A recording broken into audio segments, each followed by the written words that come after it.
Welcome to another episode of Systematic Geekology. This is a space where we seek to create and cultivate healthy conversations between those things we geek out on and the philosophical and theological questions that often arise out of our fandoms. Like, what does it mean to be human? What makes a hero? What makes a villain? How do the stories and narratives we geek out on shape how we live in the world? We are your priest to the geeks. We aren't all ordained, but we see ourselves as mediators at the intersection of geek culture and going deeper in our faith.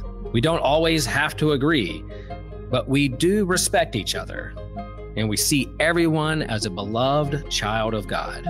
Everyone geeks out on something, so come geek out with us and enjoy the show.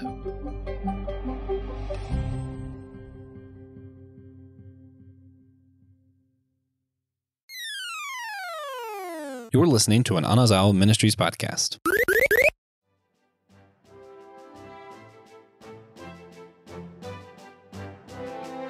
Were you as surprised as I was when we got a new member of the Straw Hat crew and it wasn't the one you were expecting? We're going to find out on today's episode of Systematic Geekology. We are the Priest of the Geeks. I, of course, am Christian Ashley, and I'm joined here by my two wonderful co-hosts.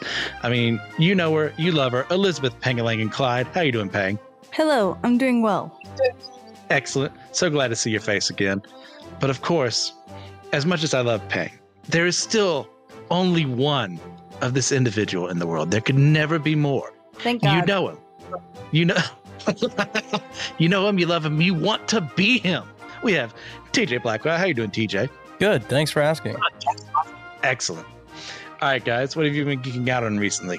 So mine's really weird. I've stumbled upon this anime on Crunchyroll. It's Diaries of an Apothecary. So pretty much, medicinal medicine, just following the life of a peasant girl. It's fun. That's running this season, right? Yes. Okay. Yeah, I thought I recognized that name. Okay. TJ, how about you? Valorant. Still. Why did I expect anything else? I should know better. You should know better. Are you at least enjoying it? I actually did just start reading a manga called Batuk, but I read like chapter 1, but it is what I'm going to be doing when we're done recording here. It's really cool. It's about a girl who is learning capoeira, which is an awesome martial art. Any romance? Not yet. Oh, it's coming. Feel it. I, in stark contrast to my co-hosts, have recently watched Aquaman and the Lost Kingdom, which is the last the last movie in the DCEU. May it burn in ashes where it deserves to be. I was not the biggest fan of the interpretation we got from the Snyderverse, so I'm hoping and praying that Gunn gets things done well. We shall see along the way, but the DCEU didn't end with a whimper, but it didn't end with a bang either. So there's that. But you guys didn't come here to hear my opinion on the DCEU. You came here because you are a One Piece stan and you wanted to hear our thoughts on the Arabasta, or as TJ would say, Alabasta arc. Now, guys, this is a huge arc. There's a lot in here. Let's collectively go over what happens in this arc. Who wants to go first? From the very beginning? From the very beginning. Okay. So the Going Merry, the crew, which at the time is just Nami, Sanji, Zoro, Luffy, and Usopp. Right? No, and Chopper. They have Chopper at this point, yeah, because this is after Drum Island. They're on their way to Alabasta. They end up meeting Mr. 2. They become friends, foolishly. They show, he gets to just show his power off and add all of their faces to his repertoire. So, good tactical decision by him. That's my goat. I love Mr. 2. And did I skip ahead? No, that's the start of it. No, you're at the very beginning. You're right where we need to be. You're good. Yeah. Okay. And, it just covers their journey to Alabasta. They meet Vivi, and she realizes that he's part of Baroque Works, but, I don't want to cover the next part by myself, but. I think you want to go? I mean, I just want to camp out on number 2 because he's the best. Yeah. He's fantastic. He's certainly a great addition to the world. A very interesting gum devil fruit power. Yeah, I enjoyed his introduction as well. But it kind of goes from there to where they end up at the there's this port town they have to go so they can get to the capital city proper. And that's where Vivi kind of goes over like, hey, Crocodile's this really bad guy who's in good graces with everyone, but he's seeking to take over my kingdom from me through Baroque works, through these terrorist actions that they're doing. And when they're in this city, they meet this mysterious figure called Ace, who is confronting Captain Smoker, who is obviously looking for the Straw Hats, wants to take them out because they are pirates. But in order to save Luffy, he intervenes, causes Smoker to leave for a bit, and gives Luffy this mysterious little card. And it's at this point, Luffy kind of just nonchalantly says, hey, that's my brother. Yeah. Hilarious. No big reunion. It's just like, oh, cool. Oh, yeah. And it's at this point we do kind of meet, you guys can't see this because we're not recording this for YouTube, but TJ has named himself something very specific. You want to go over them? Okay. So not my favorite part of the arc, obviously, because, you know, you get Crocodile and Smoker, but absolutely significant to mention that they meet the Kung Fu Dugongs.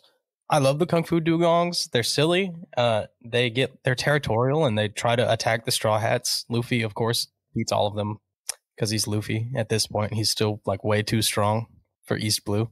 So he throws hands with the Kung Fu Dugongs and then they make friends. And there is a Kung Fu Dugong Devil Fruit, the Zoan type Devil Fruit, which this is the arc where Zoan types were introduced, if you don't count Chopper. This is when they become more prominent. Yeah. There is significance. And they're silly and cute. I love them. This is also where we learn about the dance powder. So we know that this kingdom is super, like, just not good. It's a desert, but, like, it's super dry even for a desert. So water is very scarce. Resources are scarce, which is why the people are looking to Crocodile over the king, because who wouldn't enjoy a nice, charismatic guy who gives all these false promises, right? Yeah. So we learn about what dance powder does, which is kind of, it forces like this rain manipulation type deal. So one town can get rain, but they deplete the clouds so much that their town, the next one over, does not get rain. So it kind of like disrupts the natural weather cycle. And of course, Luffy finds out because he tries to eat it. And when he found out it was not eatable, he just burned the whole pile because if it's not food, it's trash, and ended up discovering this dance powder madness. It's at this point we kind of see Crocodile and the mysterious Miss All Sunday as they're planning on things, because earlier Mr. 2 was supposed to have killed Mr. 3 for his failure to I can't remember specifically what it was. He was supposed to assassinate someone, I think, or something like that. I'd have to look it up again. So you hear them plotting, and we start getting kind of a little more hints of Miss All Sunday is a little bit more than she appears. Now, as the Straw Hat crew heads out, they eventually split up into different parties and unfortunately get caught in a trap, and they're inside of a sea stone cage. For those of you who don't know what that is, a sea stone is one of the only things that can stop devil fruit abilities from working outside of, landing in water. And this means the crew can't use those to get out. So what do? They have to use Sanji and Chopper to mess with Crocodile and the minions there. So they're able to escape from that situation as they find out that Mr. 3 is still alive and end up fighting him. So wait, no. Do they fight him here, or is it they force him to work with them? Is that what it is? Yeah. Yeah. Sanji makes him work for him. That's what it is. So they go off. Luffy fights Crocodile for the first time and gets smashed. Destroyed. Like, look, Crocodile Luffy deserved to die here like 3 times in this arc. Like, doesn't even give him like, hey, I'll give you 3 minutes of playtime, and does nothing to him, because Crocodile, obviously with his devil fruit power, is able to thrive in a desert environment. And as we find out later in this arc too, he can also suck away moisture from things, which makes him even greater villain against people who naturally 70% of our body is made up of water. Kind of hard to counter that in this situation. It was to take it up from here. I would also like to point out this is where Nami shows off her first solo fight when she takes on the Baroque's person using her like fancy weather. What does she call it again? Her little staff. The climb attack. I like to think of a staff. Yeah, she gets Usopp to develop it because she's kind of felt like, hey, I haven't been doing as much. Like, can you make me something that would make me a bit more formidable? And this is what he made. I like that the weak characters, they stay, I don't want to say they stay weak, but they show that they have to use their wit to kind of keep up. You know what I mean? Because so many people are like, all of a sudden, boom, now they're a superhero. Or they hard work and it paid off, now they're great. Sometimes your hard work doesn't pay off and you just have to get smart. Yeah, that's why Usopp still sucks as of Wano arc. Physically, yes. But that's one of the great things about what Oda does as compared to someone like Toriyama, where, the only people who matter anymore are Goku and Vegeta, maybe Piccolo and Gohan at the end of the day, but really it's Goku and Vegeta. But there is, as the story has gone on in One Piece, everyone has a chance to stay relevant amongst the Straw Hat crew without it feeling like, you're pulling it out of your butt, how they're able to do so. And this is one way to do that, is to give Nami the climb attack and to show that Usopp has a place on his team to make things for other people, to help bolster them, even though he himself is a coward. I do really appreciate this part as well. Because Nami does take down Miss Doublefinger. You see Sanji and Bankure, Mr. Two, fighting each other. And one thing we did forget to mention, is that once they realized what he was capable of, they put, was it a white armband around themselves so that they would know, hey, if he copies us, he's not going to have the armband. So they're able to use this to their advantage later on, which is some tactical thinking from people who normally don't think ahead on things. Yeah, no, it was a stroke of genius, possibly the last one. The last stroke of genius. I can't remember another time that they've done something that smart. I mean, we have how many chapters to go after this? 900 plus? I think 1,000. Sure. Goodness gracious. I love this manga. Yeah. So Zoro does also face off and defeat Mr. One at this time. But as we get to Vivi's dad, who, what was his name? Cobra? Is that his name? Cobra. Mm-hmm. Yeah. He realizes what Crocodile is doing, tries to work against him, but we see Miss All Sunday stop the army from entering the palace. Like, what is going on here? And it's revealed at this moment in time one of Crocodile's things that he wants. Not only does he want control of this kingdom, but he wants to find some ancient weapon called Pluton, which our manga readers, by the way, will be very familiar with because it just came back up again forever from now. For those of you who haven't watched it or read this far, I'm not going to spoil it for you. But this is 900, 1,000 chapters before it becomes relevant again. That's just what Oda does, and I do really appreciate that. So we get to the point here where Miss All Sunday is kind of establishing a bit of a rapport with Luffy, and that she has saved him a couple of times, and they've gotten to talk for a little bit. And we actually get the first mention of the poneglyphs for the first time here, which becomes super relevant, not only to, I hate having to say Miss All Sunday. I want to say her name, but we'll get there when we get there. Yeah. To her arc later on, as well as like the history of the world. And Luffy goes up against Crocodile once more, learning from past mistakes, and uses water inside of his body to his advantage. But unfortunately loses a second time to Crocodile. Yeah. Who's ready to go from there. This is one of our first Luffy forms, Water Luffy, which is just, him filled with water. But it's like just waterlogged. It's very disturbing, actually. Yeah, it's gross. But it's really funny. One of the few times he tries to think, it worked for a second. It was like, this was an idea. I wouldn't even say it's a good idea. It was an idea. It saved his life. Yes. Yeah. Yes. Ultimately, because this is when we really find out, I think, for the first time that Crocodile is capable of dehydrating people. And if Luffy had not used that water, he would have died in this scenario.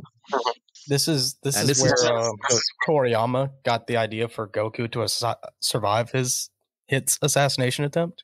I'm so convinced that this is where he got it from, because Luffy spits up the water bubble, gets desiccated, and it hits him on the ground. And 20 years later, Toriyama was like, "That's good. I'm gonna make Goku do that to himself." Except with an energy blast, because that solves everything in Dragon Ball. Yeah. Well, it was technically Now, a spirit bomb. Yeah. This is where we finally find out the name of Miss All Sunday, who is Nico Robin. You know her, you love her.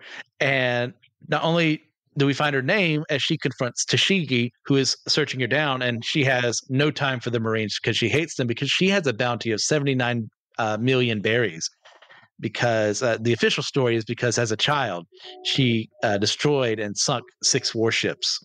Now, we'll find later on that's not quite true, and it's one of the best parts of One Piece, in my opinion, but we'll get there when we get there.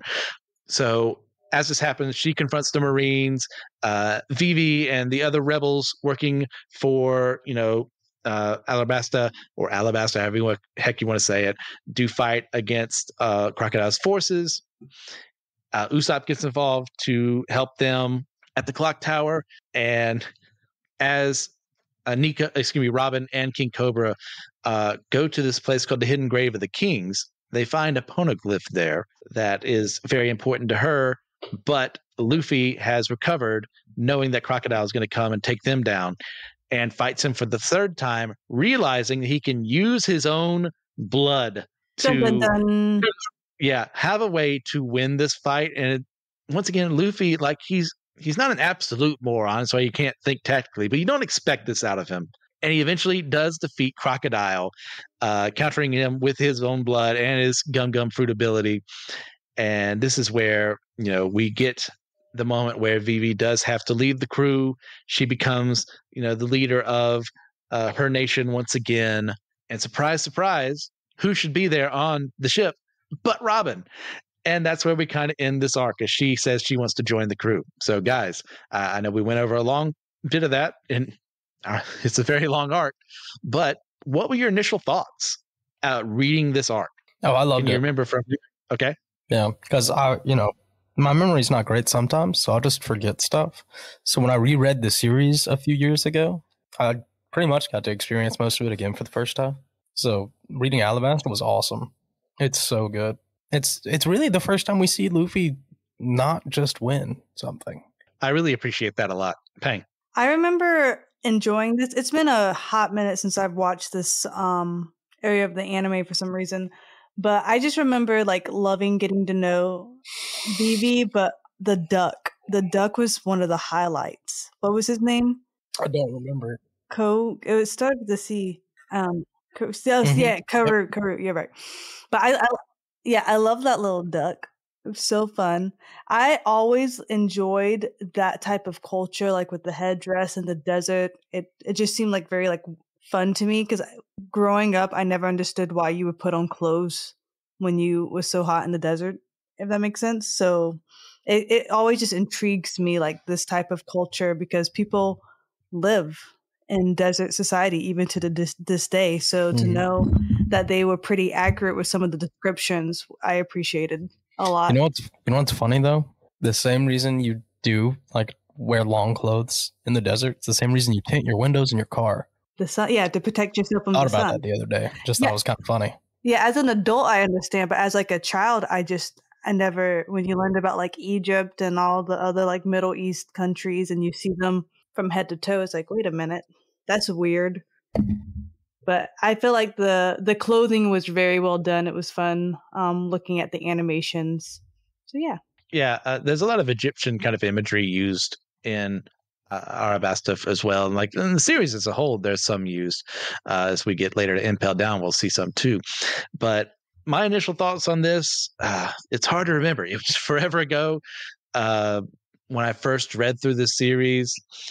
But I do remember really enjoying this arc for how much it surprised me with as a younger reader. It was I was not expecting the twists and turns here. Luffy losing for the first time blew my mind. I did not expect it to be that brutal, and then to lose a second time.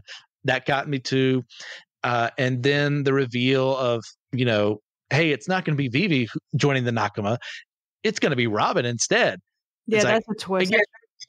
Yeah, it's foreshadowed in the story and really done well, especially a rapport she has with Luffy, and the fact that along the way, Crocodile kind of notices he doesn't know who some of the members of the crew are, and she knew who they were. So why isn't she reporting it to him? That's because she's a double agent. Mm-hmm. I love that so much. Also, I think one of the best situation this arc has given us was they never figured out really Sanji's face. So his wanted poster has been that dumb drawing this whole, and he was so upset. Yeah. And that comes into play later on. So funny. Yeah. I love fake Sanji. But okay, I don't know if it's in the manga, but even with like someone looking like the guy showing up down the road, was that just anime stuff or was that in the manga? No, that's in the manga. Okay, all right, we'll talk about that when it comes. But gosh, the fact that even Oda brought something so little as that in full circle. Yeah, that's quite brilliant. So now we've talked about what happens in this arc, but like, is there a favorite moment that we have?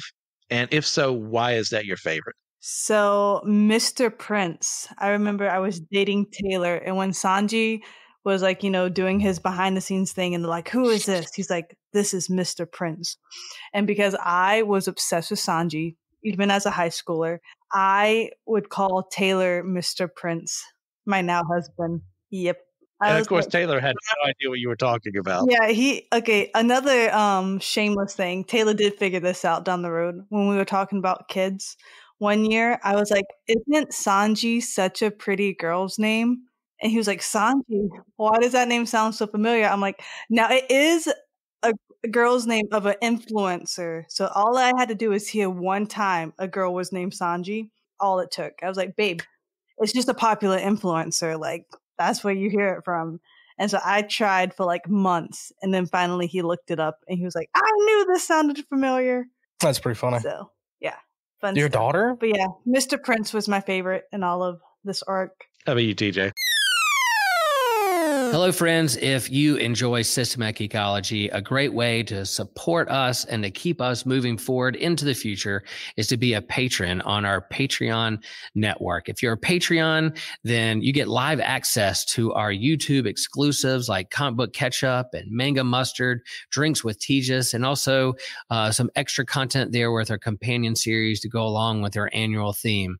If you're a patron, you get exclusive merch like t-shirts and handbags and mugs.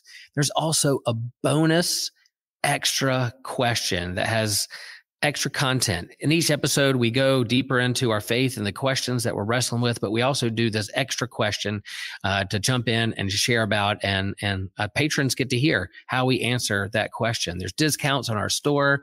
You get access to any future online D&D campaigns.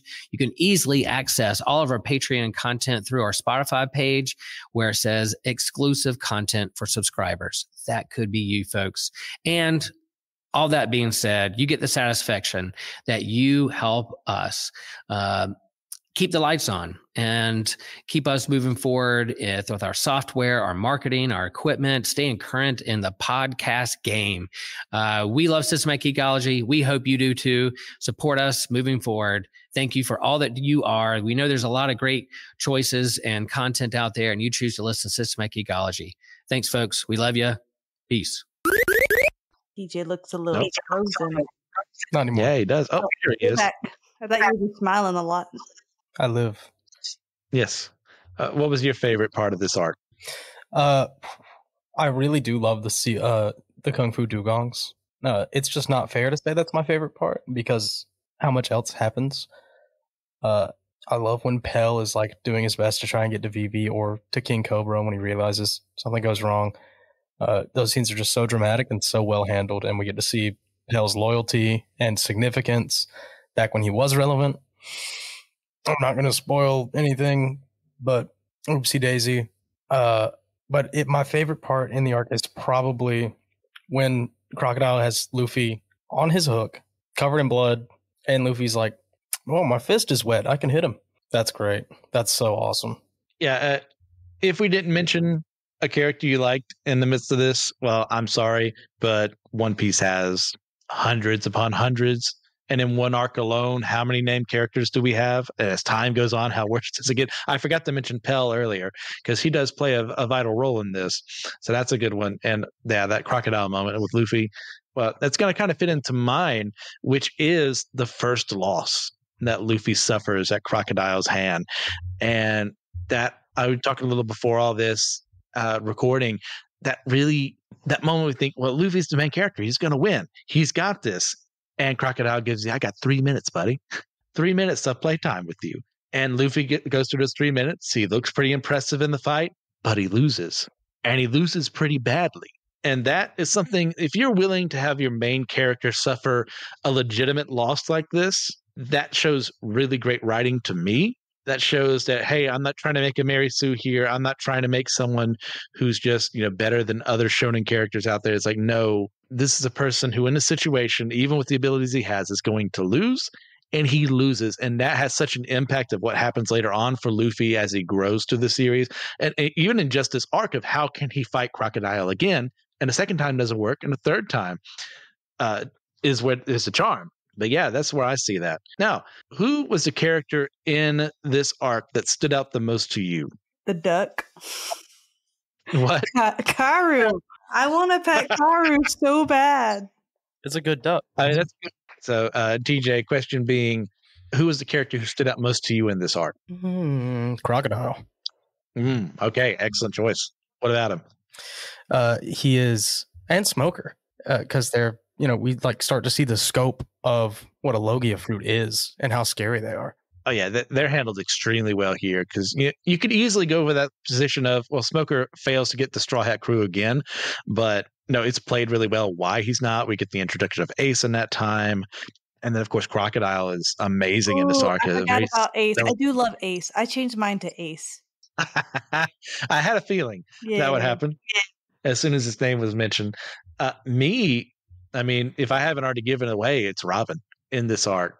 I love how she's portrayed here. And because if you can confuse and fool me as a reader, I love that. There was no world when I was reading this, even with the foreshadowing that is there, I just didn't see it, that she was going to be a devil agent and that she was going to join the crew. I figured out the devil agent part. I do remember that. I never saw her joining the Straw Hat Crew. And that was amazing. And the way she played people, her conniving nature, but also a very playful kind of nature with people. And she actually establishes kind of a rapport with Luffy there. And nobody trusts her really, except for Luffy at the end of this arc. But we're going to get more there. And there's just so much more to her character. She's not my favorite character in One Piece, but she might be near the top for the Straw Hat Crew. Mm-hmm. I agree. All right. So, TJ, you kind of brought this up earlier when you were talking about Crocodile, but how effective do you think that he's handled as a villain here? I think he's the most effective villain so far in the series. He's ambitious. He's powerful. He earns the people's trust temporarily.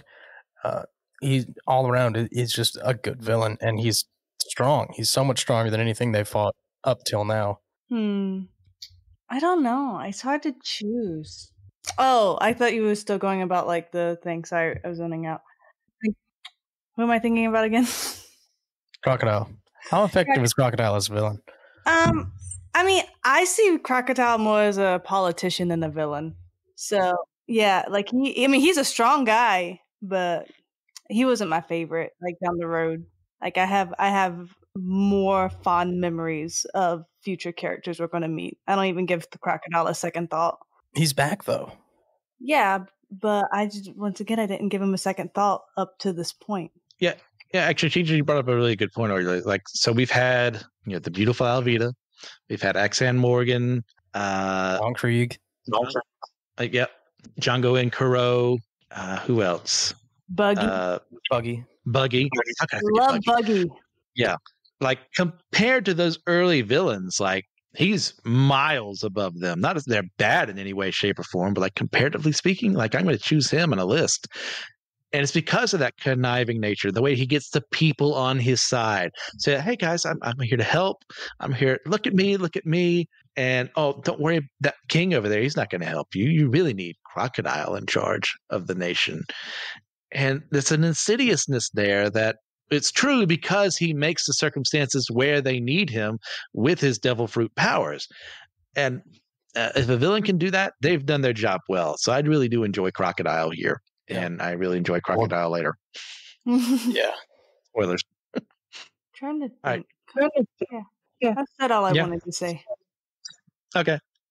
So name dropped here. I can't remember if it's the first time they're name dropped. Are the world government. Now, we kind of knew like the Marines had to answer to someone, but this is where we kind of get that hint of them being behind the scenes, working their machinations, where no one else really knows what's going on. Like, what are our thoughts about this development to the world building of One Piece? How effective? I mean, 'cause there's not a lot in this arc, particularly for the world government, outside of what we're told about them. But like, how do you feel about how they're handled here? Oh, I like it. I like it a lot.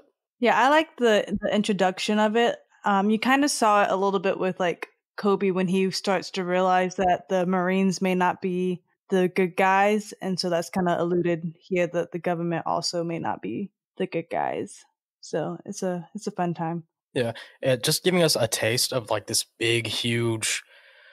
Like, it's not the shadow government; it is the regular government. It feels like a shadow government. Yes, it's weird, but done well, in my opinion. Yeah. I really enjoy it. I'm trying to divorce myself from what I know happens later on in this conversation. But like for right here, we get like the barest hints. And when I'm just reading this for the first time and I have no knowledge of what happens ahead, I go, ooh, world government. Okay. Associated with Marines. Okay. So we know despicable things have been done, and they're accusing Robin of sinking these ships. Like, okay, what's going on there? I think this is a very fine setup. It's not a 10 out of 10 introduction at this point in time, but it's enough to where you want more, and we are rewarded with more later on. So I really do enjoy what is being done here by Oda. 10 out of 10. Recommend. Yep. True. Yeah. Also here, we are introduced to Ace for the first time. Like we said before, like no build up, no anything of Luffy like talking about his brother, if I remember correctly. Before all this, he shows up, he attacks Smoker to save the Straw Hat crew, and Luffy's like, "Yeah, that's my brother." In your opinion, how is his presence handled here? Very funny. Mm-hmm. As far as character development goes, perhaps not the greatest, not some of Oda's greatest work, but it's really funny. This is always so surprising. Like, because you expect Ace, now that Luffy's a pirate, at least at this time, like to join up with Luffy because Luffy's the captain. But like you find Ace is loyal to Whitebeard, and like he thinks he's the greatest guy ever, and he's like, no, this is going to be my captain's going to be king of the pirates. So that was kind of like, oh yeah. I like being introduced to Ace as like way ahead of Luffy. It's like Luffy might be a captain, but Ace is way stronger. He's better status. Smoker's afraid of him. Like, it's great.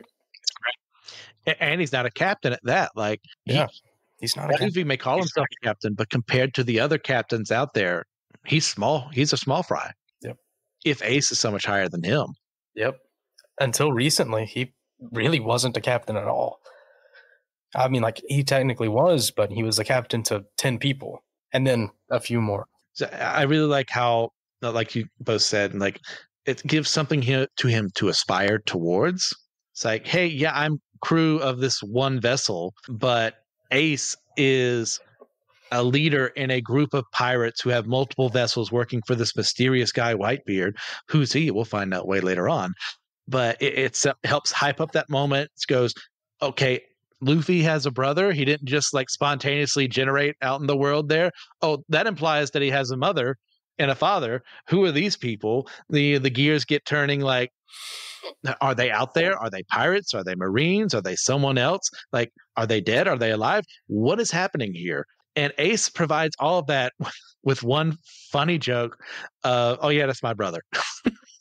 And I really enjoy, like, yeah, once again, as far as like introducing Ace as his personality and everything, it's not the best, but you do establish the threat level, and that Smoker is like, okay, I got to be wary of this guy. He respects him enough.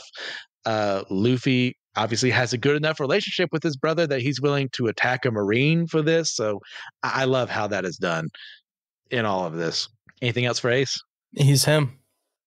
I love him. I have a picture of him without a shirt on my wall in my classroom. It's very school appropriate. That's pretty funny. I do kind of want the Ace tattoo. Like either it is a cool looking one. All right.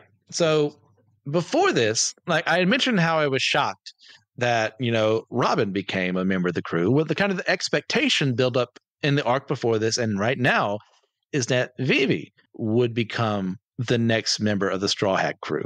But instead, she ends up deciding to rule her nation and watch over them to prevent other people like Crocodile from taking it over again through any other means. Like, do you think she should have joined the Straw Hats? Or did she make the right decision to rule Arabasta or Alabasta? I mean, everything she's done has been for her country, so it wasn't surprising that she would stay to rule her country. Yeah, I actually really agree with the decision that she stays. I think, like, at the time, sure, it would have been cool to have her on the Straw Hats, but she wasn't really, wouldn't have been contributing much. Except with Karu. Karu would have been a big contributor. More of him. Let's see, but who do you think would have ran the country? Cobra still would have stepped down. It would have just been Karu ruling Alabasta. He would have had to stay. No, I'm saying like Karu would have contributed to the team. As in no, he couldn't. Piece. We couldn't have had both. Karu would have had to stay behind to run Alabasta. No, we need Karu with his little I love his little barrel, and he would just go so cute. So cute. I agree with my co-host here. I think it was being willfully ignorant of what had to happen in this arc. Like, you know, because I liked how much, you know, how well Vivi got along with the rest of the crew, you know, with them working together. It's like, oh, well, obviously she's going to be part of the Straw Hats after this arc. But if you look at this logically, it makes no sense at all for her to go with them. Like, this country needs a ruler. It needs someone, a good ruler at that. And she has proven that over and over about the people she's willing to work with, about the things she's willing to get done, all for their sake. If she had left with the crew, like, that would have been kind of hollow. It wouldn't have fit her character before this moment in time. She says, well, I fought for this, but I'm going to give it up, or I'm going to let Pell be in charge, or what have you. Like, no, it wouldn't be true to who Vivi is as a character. It's like, as much as I want her as part of the crew, it's not fitting. And what has happened to her after this, like, sure, she's been off screen for a lot of time, but there's been growth there that wouldn't have happened if she had been a member of the crew. So I ultimately appreciate where she ends up here. Yeah. So that's been the Alabasta arc. You guys have anything else you want to add to this scenario? Yeah. I like Alabasta, but I hate sand. It's rough and coarse and irritating, and it gets everywhere. I want nothing to do with it. I would not live in a desert country. I'll put it that way. I'm with Anakin on this one. I don't even like going to the beach because of all this. Yeah, okay. You know what? Actually, there's a difference. I feel like I would be fine living in a desert country. I hate the beach. I feel like it's different sand. I feel like it would be less sticky sand. You know what I mean? Because it's so dry. And I hate when the beach sand sticks and dries everywhere. Mm-hmm. Well, I'll go on record as saying I prefer the beach. And if we're to continue with hot takes, how about we rate and review this arc compared of One Piece? Okay. I'm going to give it a 6 because I don't desire to go back and watch it. Okay. Fair enough. That's TJ? so low. I know.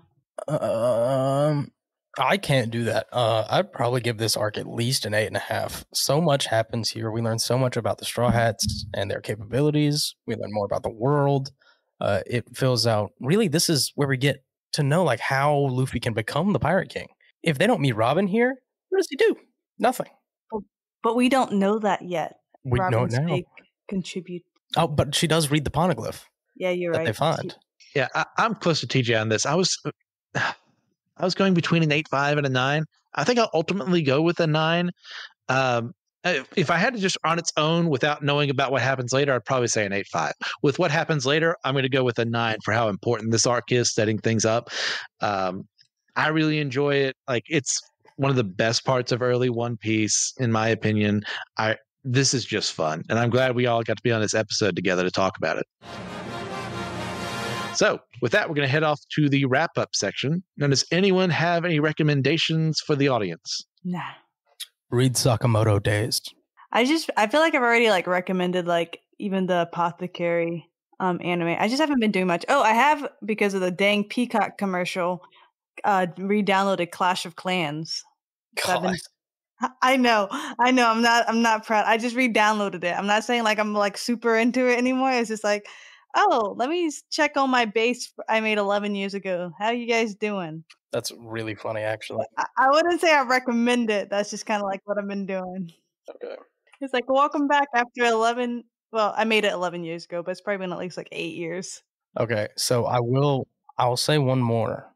I said read Sakamoto Days. That's just because I love it. It's a really good spot right now. If you have a computer, laptop, whatever, it doesn't have to be a great computer. You can probably do it. Dishonored is $2.50 right now on Steam. What is that? Dishonored. What is it? It's a game. Oh. It's one of the greatest games I've ever played in my life. $2.50. I didn't realize how many people hadn't played Dishonored before. It's a must play to me. You play as the royal assassin of this country, where you get sent to prison and a bit of a coup is kind of happening, and you're fighting back from the bottom to try and save the empress, who, by the way, is someone you're in love with. But see, I mean, Christian still has to get my attention. We gotta save my love. Got it. I'm trying to recommend this to my primary audience here, and I knew what I had to say. That's why the murder I would of always. I empress. loved. Whenever Mario defeated Bowser so he can get the peach. That was my jam growing up. We have to rescue. Sorry, princess. Well, you we should play hijacked your Dishonored. recommendation. Everyone should play Dishonored. Dishonored is an amazing game. I still need to play Dishonored too, but with that, I will give my recommendation. And if you're ready for an adventurous kind of series that's a lot shorter than One Piece, but you want to be on the high seas, but in our world, I suggest checking out Nadia, The Secret of Blue Water. If you really want a Jules Verne kind of series, 20,000 Leagues Under the Sea, 80 days across the world in 80 days kind of scenario, this is a good series for you. There's also one of the finest romances, in my opinion, in anime in this show between Jean and Nadia. But go ahead. And also, I will give an anti-recommendation. Skip the Africa arc because it's filler, and they just made it because they wanted more episodes and to make more money, and you just need to save yourselves the time. So those are our recommendations. A little longer than what we normally should be doing, but there we are. So what do you guys think? Do you enjoy the Arabasta arc? Do you think that I'm in the wrong for saying Arabasta? Is TJ in the right for saying Alabasta? Who's right? Who's wrong? You decide. We're just hosts. We don't do anything. We don't know anything. We just talk about stuff. But please, if you get a chance, just leave a 5-star review on your podcasting platform of choice. And as well, I'm going to shout out the following patrons, not all, but some. Thank you to Russell Gentry, Justin Vaughn, Annette Knoll, and Jeannie Mattingly. I don't know, Jeannie. I'm so sorry. Every single time I say your name wrong, you can come punch me at a convention or something like that at your leisure. I give you full permission. And with that, we are all a chosen people, a geekdom of priests.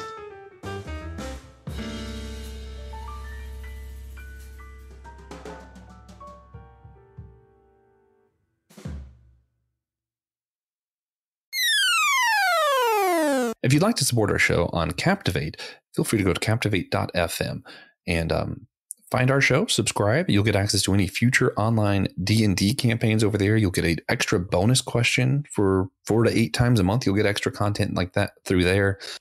You also get a one-time donation you could make to help support the show right on Captivate. So you don't get anything for the one-time donation, but if you would like to just support the show once, do a quick donation, you can do that through captivate.fm. Our overhead includes editing software, marketing, equipment, recording software, and a whole lot of other stuff. And we really appreciate everybody who can help keep the lights on. Hello, friends. If you like systematic geekology, then there's a host of other podcasts in our network that we think you will like just as much.